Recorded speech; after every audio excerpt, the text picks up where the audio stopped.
নমস্কার বন্ধুরা, আজকে আমরা শুনতে চলেছি একটি হাড় হিম করা ভূতের ঘটনা, যার নাম চোখে চোখ। মাঘের শেষ রাত, কলকাতার উত্তরে শতবর্ষ প্রাচীন বনেদি দত্ত বাড়ি। ইতিহাসের ছাত্র অর্ণব নিজের গবেষণার কাজে কয়েকদিনের জন্য সেখানে থাকতে আসে। বাড়িতে সে ছাড়া ছিল শুধু এক বৃদ্ধ কাজের লোক রঘু। দিনের বেলা স্বাভাবিক হলেও রাত নামলেই বাড়িটা যেন হঠাৎ নিঃশ্বাস ফেলতে ভুলে যায়। প্রথম রাতেই রঘু সাবধান করে দিল, বাবু, সন্ধ্যের পর ছাদে যেও না, আর দোতলার বাম দিকের ঘরটা খোলার চেষ্টা করো না, ওইদিকে তাকালেই সর্বনাশ। অর্ণব হেসে উড়িয়ে দিল। সে এসব কিছু বিশ্বাস করে না। তার চোখে এসব শুধু গ্রামের কুসংস্কার। রাত 12টার পর অর্ণব প্রথম অস্বাভাবিকতা টের পেল। জানলার কাছে টুকটাক ঠোকাঠুকি, যেন কেউ নখ দিয়ে কাছে টোকা দিচ্ছে।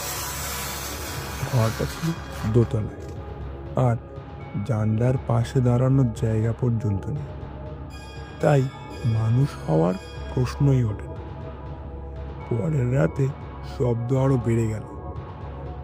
এবার যেন কেউ কাছে নখ ঘষছে আর খুব আস্তে আস্তে হাসছে। তৃতীয় রাত, টোকাটুকির শব্দে বিরক্ত হয়ে অর্ণব জানলার পর্দা সরাতেই সে জমে গেল। সাদা শাড়ি পরা এক মহিলা জানলার ওপারে ভাসছে। চোখ নেই, কোটর ফাঁকা, চুল মুখ ঢেকে রয়েছে, ঠোঁটে হিমশীতল হাসি। সে তাকিয়ে আছে সরাসরি অর্ণবের ভিতরে।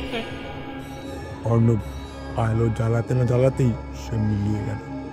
ঘামে ভিজে গেল অর্ণবের গা, আর প্রথমবার তার মনে ভয় ঢুকল।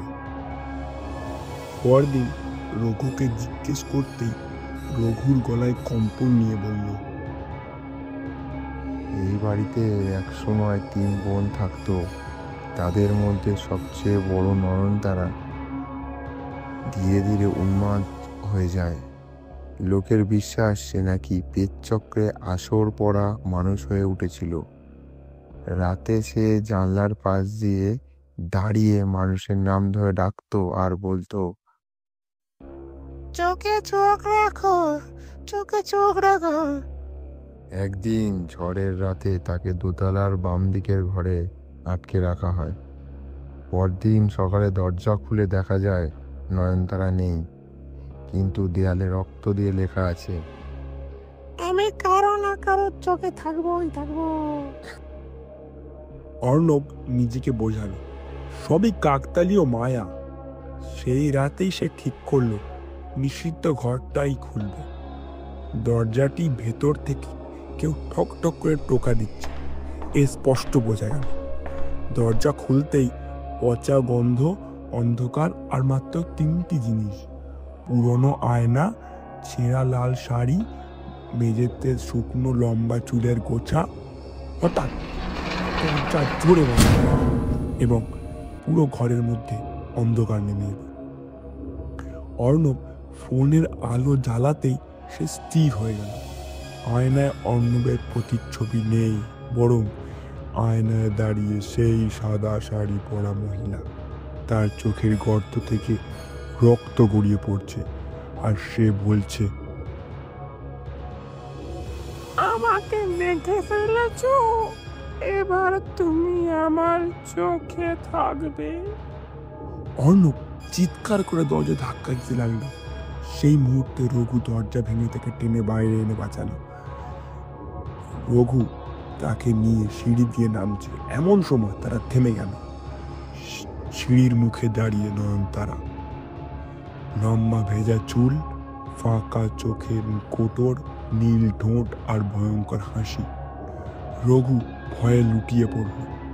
অর্ণব অনুভব করলো এক শীতল হাত তার মাথা ছুঁয়ে গেল। তারপরই অন্ধকার তাকে পুরো গিলে ফেলল।